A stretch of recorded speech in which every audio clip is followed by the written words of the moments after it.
Si eres nuevo con nosotros, nosotros estamos versículo por versículo compartiendo todo el libro de Daniel y ahora vamos por el capítulo 9. Así que oremos al Señor por su ayuda en este capítulo. Señor, estamos delante de ti. En este tiempo, Señor, del servicio donde queremos escuchar tu palabra.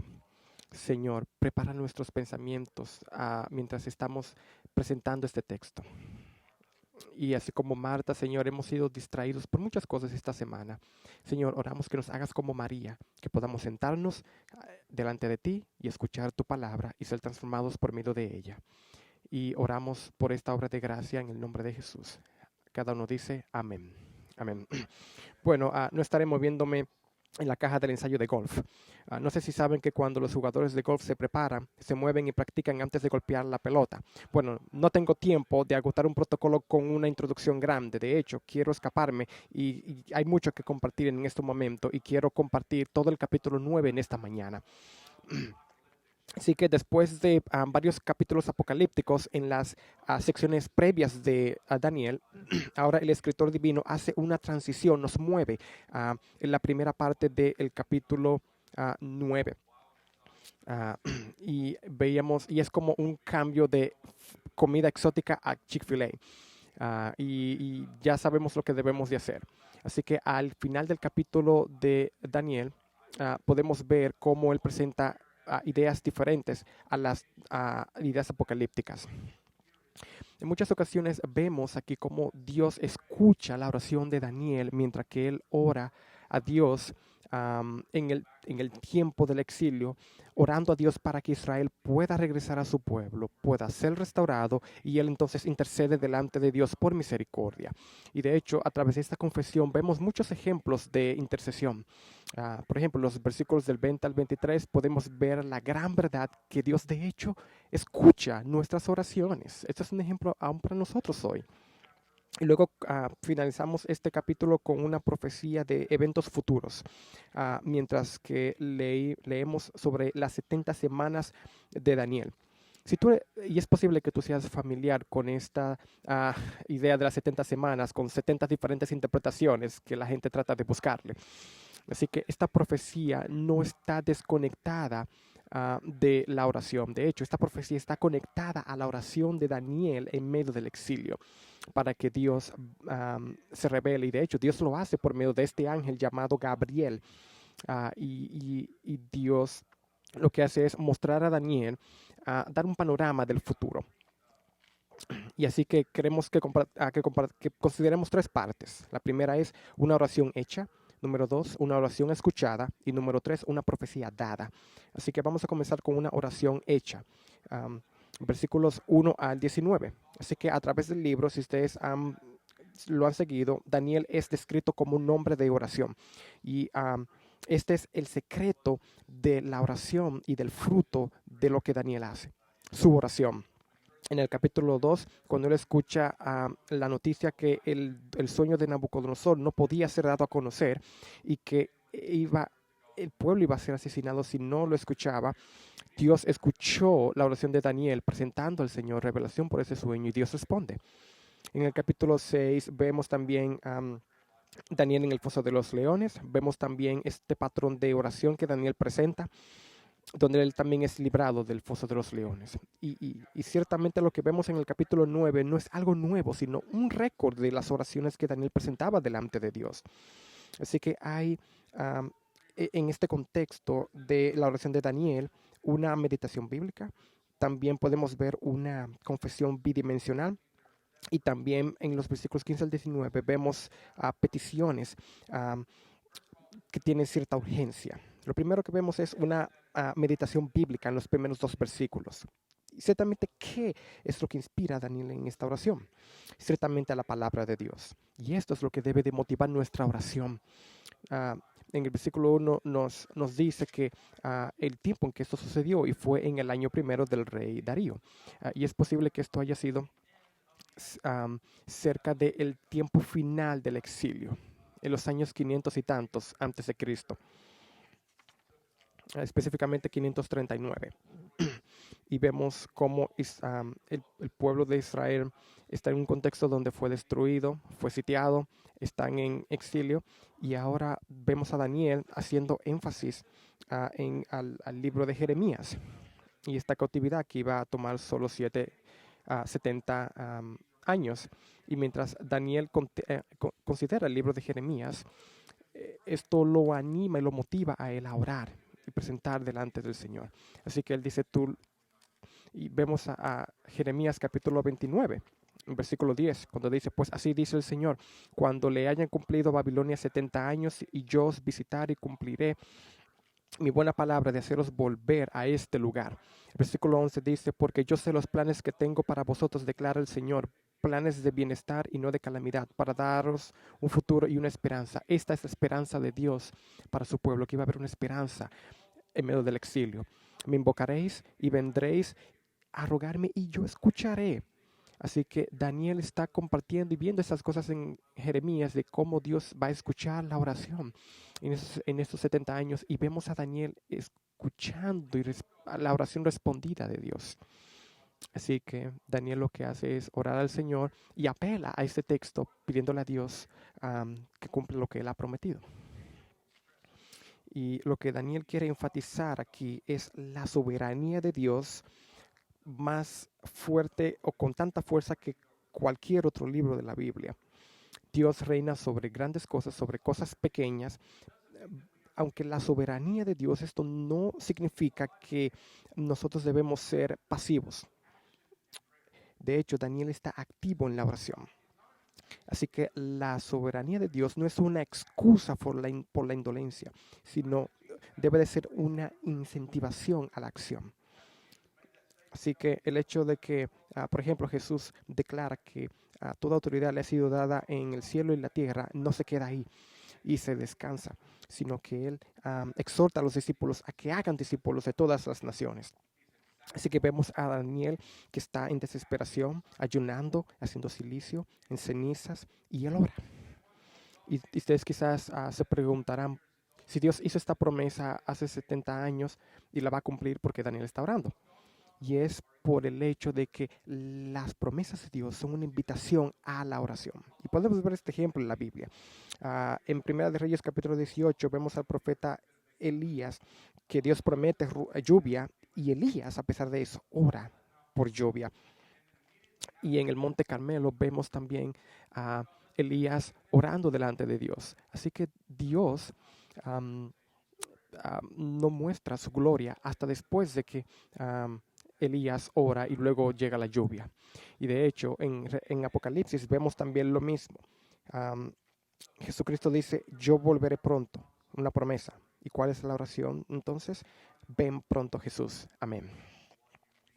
Así que debemos de presentar al Señor en oración nuestras vidas. Y este es un buen ejemplo para esto. Vemos a Daniel presentando también un sinnúmero de alusiones y estos son ejemplos de meditación delante de Dios. El segundo punto es la confesión bidimensional que vemos aquí. Así que la confesión de Daniel no es unilateral. Y el hecho no es solamente confesar las cosas malas que hemos hecho. Hay dos partes. Sí, es bueno confesar lo que hemos hecho. Sin embargo, hay otra dimensión de la confesión. Y esto tiene que ver con confesar las cosas reales de Dios. Vamos a confesar la realidad de Dios y confesar también nuestra realidad. Confesar la verdad de Dios y confesar también lo que pasa en nuestras vidas. Y lo que vemos a Daniel confesando aquí, más que pecado, es también la justicia de Dios, la misericordia de Dios, el poder de Dios. Así que vemos que Daniel confiesa y dice, Señor, ciertamente tú eres justo en todo lo que has hecho, aún el hecho de dejarnos y llevarnos al desierto, al exilio. Así que es en base a la misericordia de Dios que Él puede interceder delante de Dios y apelar a la restauración de Dios. Así que vemos a Daniel apelando a la justicia de Dios, presentándose delante de Dios y implorando su justicia. Al mismo tiempo podemos ver el amor que Dios presenta en su justicia. Así que vemos tanto la oración de Daniel y la gracia de Dios como su carácter. Y esto lo vemos inclusive en la introducción, cuando él inclusive dice, así dice el Señor de los ejércitos, el Dios de Israel, a todos los desterrados que envié el destierro en Jerusalén y en Babilonia. Él dice, yo voy a actuar, vuélvanse a mí y yo estaré con ustedes. Así que vemos a Daniel presentando también la confesión de Daniel y la confesión del pueblo. Él dice, hemos pecado contra ti, yo y el pueblo. Así que después de todo, nosotros hemos sido justificados y perdonados, ¿correcto? Bueno, hay muchos ejemplos de confesión de pecado y el Salmo 51 es un gran ejemplo de eso, David confesando su pecado. Vemos también en primera de Juan capítulo 1 versículo 9 hablando de que si confesamos nuestros pecados, Él es fiel y justo para perdonarnos y también perdonarnos de toda maldad. Jesucristo inclusive en la oración del Padre Nuestro nos enseña que debemos de pedir perdón por nuestras ofensas. Esto es un ejemplo de oración diaria, pedir perdón a Dios por nuestras ofensas. Y de hecho, esto es lo que así es como mantenemos una limpia conciencia y también devoción delante de Dios. Así que como tú mantienes una una conciencia limpia, vamos a comer toda la conciencia limpia en el menú del restaurante. Ah, te- Así que vemos a alguien que quizás está teniendo espinaca, por ejemplo. Am, Nosotros necesitamos tener todo el paquete completo. En este caso, la conciencia limpia, presentarnos delante de Dios, aun con las cosas que no queremos presentar. Y de hecho, vemos también aquí un ejemplo de a quién confesamos y vemos una inclinación hacia Dios. Él dice, nosotros nos presentamos delante de Dios. La oración es hecha delante de Dios. Esto parece elemental, pero es muy importante saber, porque cuando nosotros pecamos, a quien ofendemos es a Dios mismo. David, por ejemplo, él no pide perdón y confiesa su pecado hacia Betsabé. Así que tú pecaste en contra de Betsabé, en contra de Urías, en contra de todo el pueblo de Israel. Eso es cierto, pero él pecó primariamente en contra de Dios. Así que esto no tiene que ver meramente con secar nuestros trapos sucios. Tiene que ver con confesar nuestro pecado que cometimos en contra de Dios. Así que nosotros confesamos el pecado delante de Dios porque Dios es misericordioso, el único que puede perdonarnos de nuestro pecado. Me gusta la confesión de Nehemías, es muy similar. Podemos leerlo luego en el medio de Nehemías capítulo 9. Nehemías dice, pero tú eres un Dios listo, preparado para perdonar, con mucha gracia y misericordia, lento para la ira y grande, abundante misericordia y amor. Nuestro Dios está más listo para perdonar que lo que nosotros estamos para pedir perdón por su misericordia y por su amor inquebrantable. Así que presentémonos diariamente delante del Señor en oración por nuestros pecados en contra de Dios.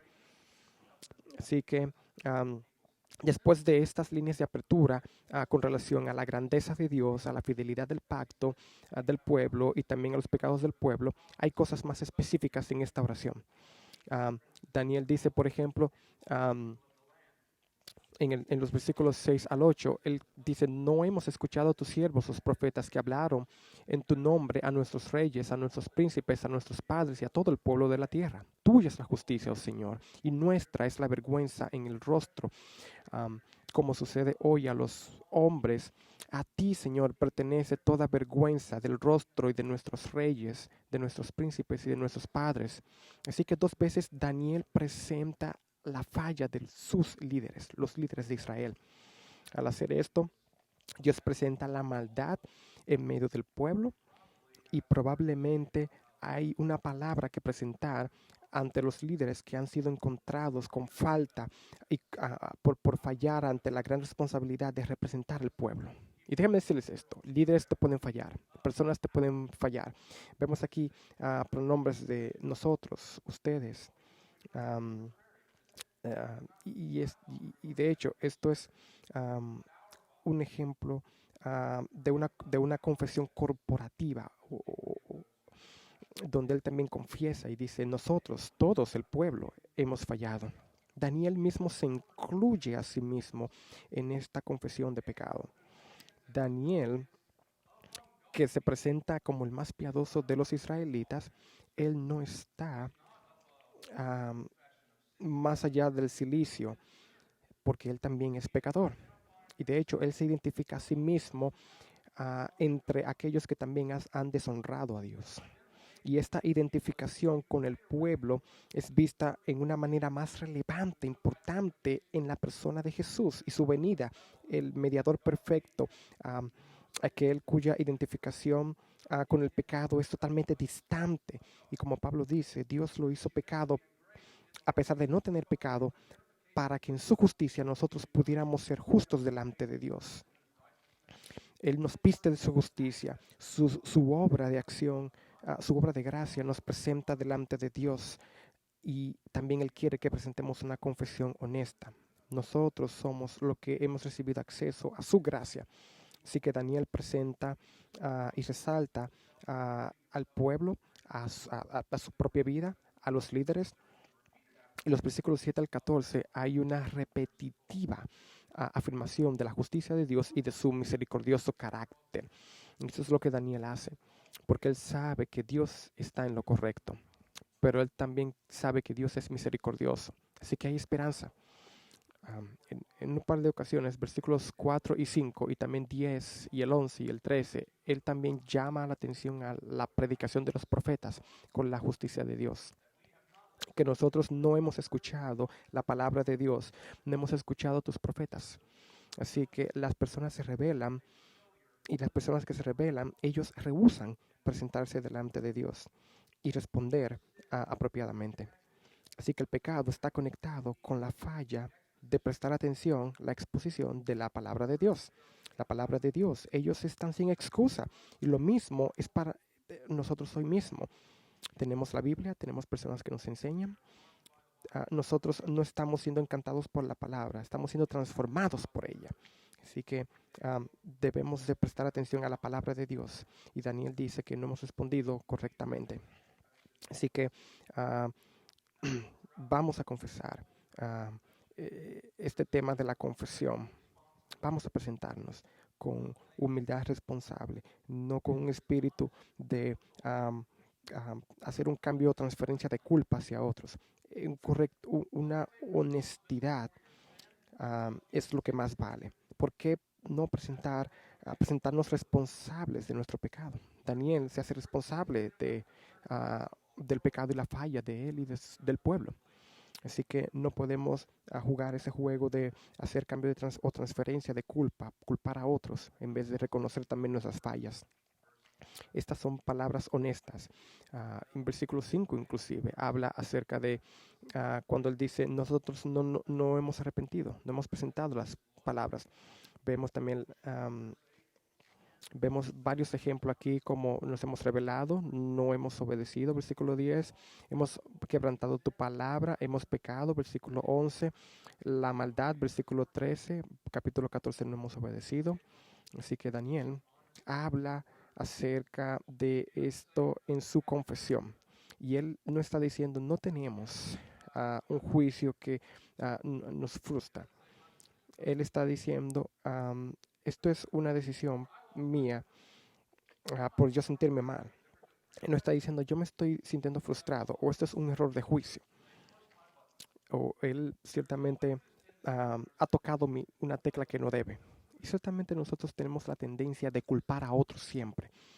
Como alguien dijo antes, no hay nadie que pueda echarme la culpa, pero yo mismo. Así que esta confesión bíblica de Daniel, después de hacer esto, él entonces presenta delante de Dios en una actitud más como de petición desesperante. En los versículos 15 al 16, él dice, y ahora, Señor, Dios nuestro, que sacaste a tu pueblo de la tierra de Egipto con mano poderosa y te has hecho un nombre, como hoy se ve, hemos pecado, hemos sido malos.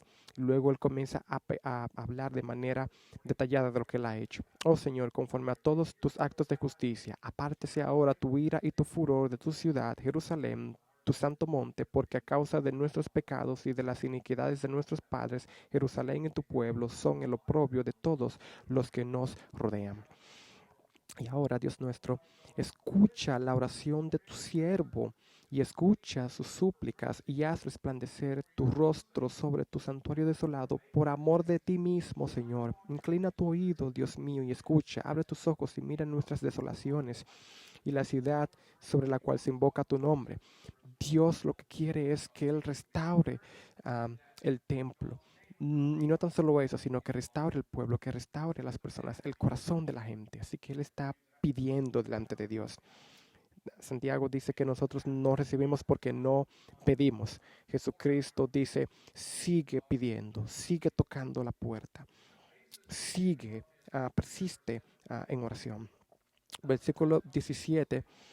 Ciertamente la respuesta de Dios no descansa en la habilidad de las obras de la gente. La base de la petición de Daniel es la misericordia de Dios. Él no está apelando a las obras buenas de Israel o a la justicia de él mismo, sino a la misericordia de Dios. De hecho, no tenemos justicia. Por la gracia nosotros tenemos la justicia de Dios. Nosotros presentamos y nos intercedemos delante de Dios porque Él es el que perdona y restaura. Él es aquel que su nombre es grande en Jerusalén, no el nuestro. Y Daniel, eso es lo que hace, presentar delante de Dios y apelar a su grandeza, a su poder, pero también a su misericordia para perdonar. Él dice, Señor, por causa de tu santo nombre, Señor, queremos que tú te glorifiques. Y así es como debemos de presentar nuestra petición delante del Señor, por causa de su nombre y por causa de su misericordia. No vamos delante de Él por causa de nuestra justicia, sino porque Él es misericordioso. No sé si ustedes si ustedes han podido tener la oportunidad de estar en una habitación de unos adolescentes y ustedes se preguntan, ¿dónde ellos pueden acumular tanta basura o tantas cosas en la habitación? Y quizás cuando hay también compañeros de la escuela y tienen tantos platos sucios, es como que, ¿cómo pueden tener tanta acumulación de estas cosas? Ciertamente es interesante. Déjenme decirles que la acumulación de nuestro pecado debe de ser también, se debe de identificar. Estamos agradecidos en este día que nosotros tenemos la misericordia de Dios, que es mucho más grande que nuestro pecado e iniquidad. Nuestra iniquidad no se compara a la misericordia de Dios. Y nosotros ciertamente eso es lo que hacemos, presentarnos delante de la misericordia de Dios. Así que si tú no eres cristiano en esta hora, déjame decirte que tenemos el caso en la Biblia de aquel que se consideraba justo y aquel que se consideraba pecador. Aquel decía, yo soy bueno y hago obras buenas, no me necesito perdón. Y había otro que era injusto y decía, perdóname a mí, ni siquiera podía presentarse delante de Dios. Él reconocía su pecado y Dios lo escuchó y lo perdonó. Y esa debe de ser nuestra actitud cada día. Y vemos también la respuesta de Dios en Daniel. Versículos 20 al 23 vemos una oración escuchada.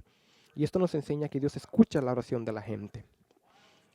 Y él dice, aún estaba yo hablando, en versículo 20, él todavía no ha terminado la oración. Dice él que aun cuando él estaba hablando, cuando él estaba orando, cuando estaba orando y presentando mi pecado, confesando mi pecado y el pecado del pueblo, mi pueblo Israel, y presentando mi súplica delante del Señor, mi Dios, por el santo nombre de Israel, mientras lo hacía, Gabriel se reveló, el hombre a quien había visto en la visión al principio. Se me acercó estando yo muy cansado, como a la hora de la ofrenda de la tarde, me instruyó, habló conmigo y dijo, Daniel, he salido ahora para darte sabiduría y entendimiento. Gabriel, a quien hemos mencionado anteriormente en nuestro estudio, nuestro siguiente estudio va a ser sobre el Evangelio de Lucas, comenzando en diciembre. Y en el primer capítulo de Lucas vemos el carácter de Gabriel. Es posible que sea el mismo Gabriel. Y luego Gabriel dice, tu oración ha sido contestada. Esto, y a María también se le revela que su oración fue contestada. Vemos cómo Dios responde a la oración de ellos. Ciertamente la oración de Dios, la oración nuestra delante de Dios, es escuchada. Dios tiene la intencionalidad de escuchar nuestras oraciones. Nuestro Dios escucha nuestras oraciones y nuestro Dios actúa. Y luego Dios se deleita en escuchar la oración de su pueblo, especialmente cuando ellos buscan su gloria. Jesucristo da este ejemplo en Lucas capítulo 11, mostrando las limitaciones de amistad y el amor de Dios el Padre. Y Jesucristo dijo ya cuando Él dice que aún un buen amigo puede declinar la llamada de una persona en medio de la noche. Hay alguien que está llamando y es posible que recibas llamadas y tú las declines. Un amigo y declinas la llamada. Déjenme decirles que Dios nunca declina una llamada. De hecho, Él nos invita a que podamos orar delante de Él, a que podamos conversar con Él. Y Él está preparado para perdonarnos y preparado para escuchar nuestra oración. Y noten cómo Daniel viene como a la hora de la ofrenda de la tarde, como lo vemos en el versículo 21. Y es interesante porque en ese tiempo no había ofrendas en este tiempo, desde que Jerusalén fue destruido y sitiado y esclavizado. Pero ciertamente Daniel está en su mente en el tiempo de Jerusalén. Y esto nos debe de dar una lección de cómo nosotros debemos siempre de vivir en referencia al una vez y por siempre sacrificio de Jesús. Nosotros debemos de mantenernos en una actitud de recordar el sacrificio de Jesús. Vemos en el versículo 23 también la sección de que Dios ama a su pueblo. Así que el escritor dice, al principio de tu súplica se dio la orden y he venido para explicártela porque eres muy estimado, muy amado. Pon atención a la orden y entiende la visión. Ciertamente es interesante lo que Gabriel le dice, este ángel le dice a Daniel, que él ha sido amado y estimado. Así que Dios está escuchando tu oración, cristiano. Él está escuchando porque eres asombroso, eres importante. Bueno, déjame decirte algo. Dios te escucha porque tú estás en Cristo, el amado de Dios, aquel que ha sido estimado, aquel que ha sido amado, aquel que ha sido unido a Cristo. Dios te ha amado con el amor que es más grande que el que tú te puedes imaginar, un amor que es más grande que la fundación del mundo, y nuestra vida es preciosa delante de Dios, y Dios ciertamente atesora la oración de su pueblo y de sus hijos. Así que Daniel nos está dando esta palabra de confesión y vemos que su oración ha sido contestada. Sin embargo, algo interesante y sorprendente ocurre mientras que el ángel ciertamente despliega más revelación. Así que Daniel ha leído acerca de la justicia de Dios, de su amor y también de esta profecía. Y vemos entonces esta última parte, una profecía dada en los versículos 24 al 27. Y ciertamente esto no es una exageración. Esto es uno de los textos que más se ha contendido en la Biblia. Como hubo alguien, un comentarista llamado Eliezer Beck, él dijo, en lo que sigue, yo he cambiado mi mente en esta noche y es posible que el resto de mi vida yo continúe haciéndolo. Así que lo que estoy a punto de presentar a ustedes, esto es posible que va a confundir a unos, quizás a animar a otros y posiblemente a desanimar a otros. Ciertamente hay muchas interpretaciones con relación a este tema de las 70 semanas. Hay muchas creencias basadas en estos textos y yo quisiera darles una palabra de advertencia en contra de esto, porque esto es un texto muy difícil de interpretar y de entender. Y es interesante porque las cosas que son simples en un sentido son las cosas principales, y las cosas principales son las cosas simples. Así que lo que Dios quiere que Daniel sepa es que su plan de salvación ha sido mucho más allá, es mucho más grande, mucho más grandioso que solamente traer al pueblo de regreso a su tierra. Así que llevar al pueblo del exilio a su tierra no es el final de la historia. Hay una imagen mucho más grande que esta acción. Así que el definitivo plan de salvación se centra en la obra de Jesucristo. no en la restauración de una tierra, sino en la redención de todo un pueblo en Jesucristo. Así que lo que el ángel hace es que expande el horizonte de Daniel. Y vemos leerlo en los versículos 24 al 27. 70 semanas han sido decretadas sobre tu pueblo y sobre tu santa ciudad para poner fin a la transgresión, para terminar con el pecado, para expiar la iniquidad, para traer justicia eterna, para sellar la visión y la profecía y para ungir el lugar santísimo. Has de saber y entender que desde la salida de la orden para restaurar y reconstruir a Jerusalén hasta el Mesías el príncipe, habrá 7 semanas y 72 semanas. Volverá a ser edificada con plaza y foso, pero en tiempos de angustia. Después de las 72 semanas, el Mesías será muerto y no tendrá nada. Y el pueblo del príncipe que ha de venir destruirá la ciudad y el santuario. Su fin vendrá con inundación, aún hasta el fin habrá guerra. Las desolaciones están determinadas y él hará un pacto firme con muchos por una semana, pero a la mitad de la semana pondrá fin al sacrificio de la ofrenda cereal. Sobre el ala de abominaciones vendrá el desolador hasta que una destrucción completa, lo que está decretada, sea derramada en el desolador. ¿Está claro? Interesante lo que Daniel hace aquí. Y vemos aquí el número 7, 70 semanas. Y quizás algunos están de acuerdo el tema de las semanas que se refieren a años. Y vemos aquí el ejemplo de 7 semanas que quizás tiene que ver con 49 años. Y eso está conectado a la lectura en hebreo. Sin embargo, algunos leen esto como años literales. Así que nos estamos refiriendo a esto como cerca de 490 años. Así que algunos lo toman esto de manera literal. Y si lo toman de manera literal, entonces serían 490 años. Sin embargo, hay otros que lo ven de manera simbólica, considerándolo con la venida de Jesucristo, desde el tiempo que paras el reloj hasta que lo continúas y viceversa. Otros inclusive no leen los años como literales, sino manteniéndolo como este género literario, como simbólico, quizás un tiempo que ha de venir, quizás refiriéndose al cumplimiento del tiempo, quizás un simbolismo de perfección del tiempo. Como el ejemplo de Jesucristo cuando dice perdona a tu hermano 70 veces 7. Esto es un ejemplo simbólico. ¿Qué tantas veces puedo perdonar a mi hermano? 70 veces 7. De manera indefinida. Así que vemos cómo Israel estaría en el exilio por 70 años. Sin embargo, hay algo más que se va a desplegar que está mucho más allá de las 70 semanas.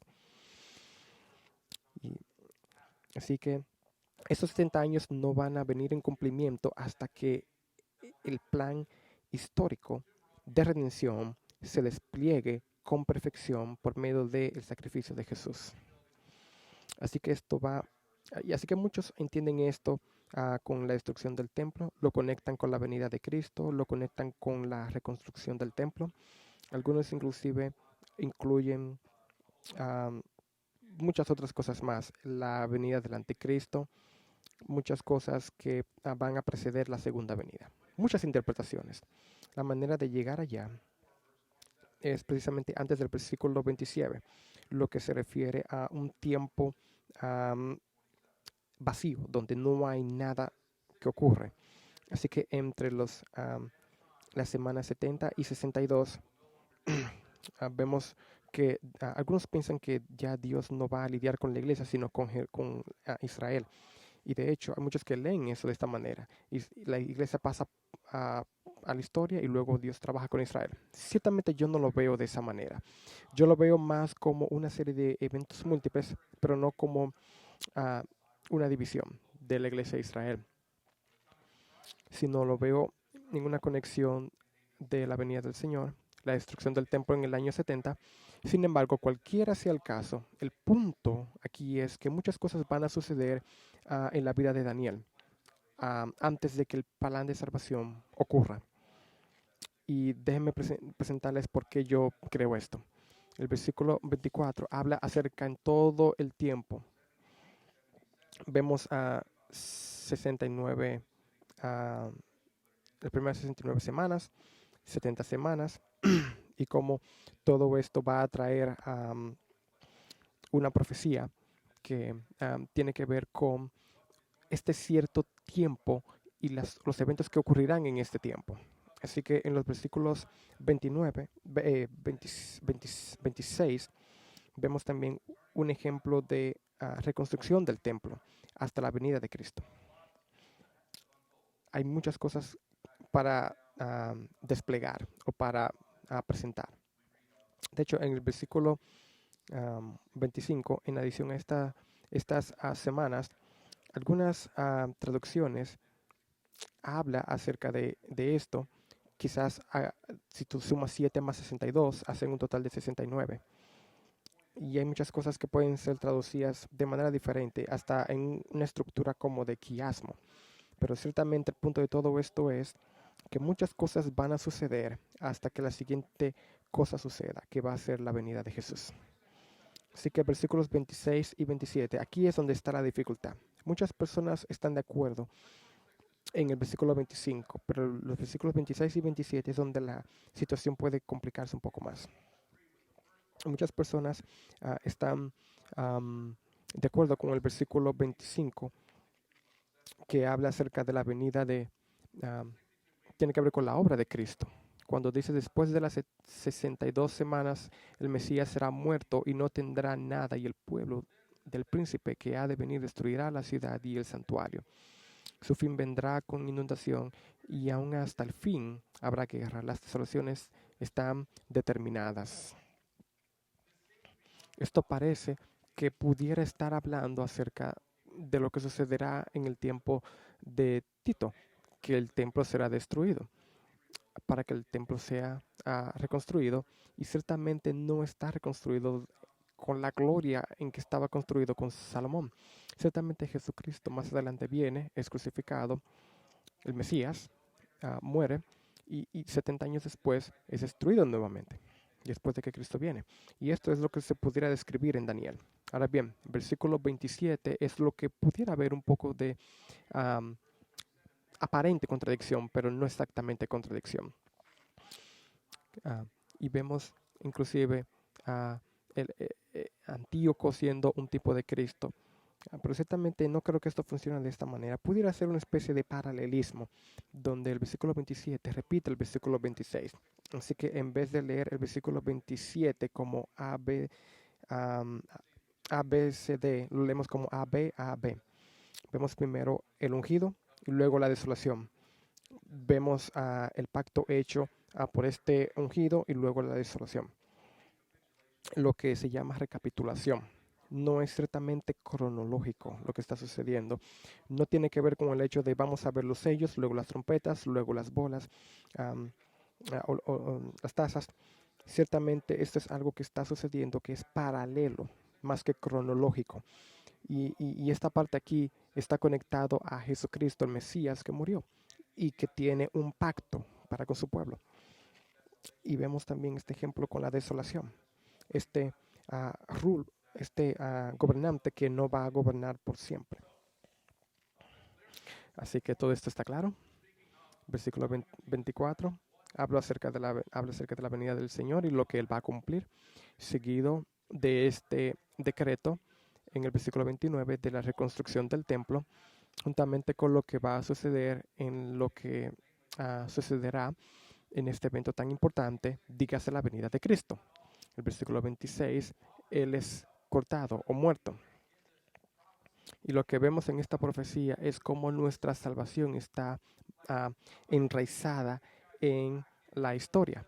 Así que ustedes van a ir a este lugar, van a reconstruir su templo y luego será destruido. Todo esto es basado en historia.